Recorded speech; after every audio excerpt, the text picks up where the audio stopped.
Hello, this is Stefano with Stefano Espresso Care, and I'll be showing you how simply you can bypass a water reservoir microswitch. This is a Vibiemme Junior, but the same concept applies also for the Vibiemme's heating exchanger double boiler and many other machines with a weight activated water reservoir. Two screws are already being removed from here, two more from the bottom. The hoses are being removed from this slot. This plate will, or divider, will remove. On the Vibiemme there are 3 wires.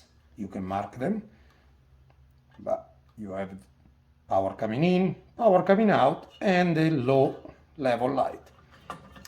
For the time being, this can get set aside. You can make yourself a jumper with 2 male spade connectors, such as this one. And after removing these, you are connecting the 2 main brown wires. In this way, you are bypassing the micro switch, and you can proceed with the rest of the troubleshooting necessary to determine if the problem was the micro switch or it is somewhere else. Thanks for watching.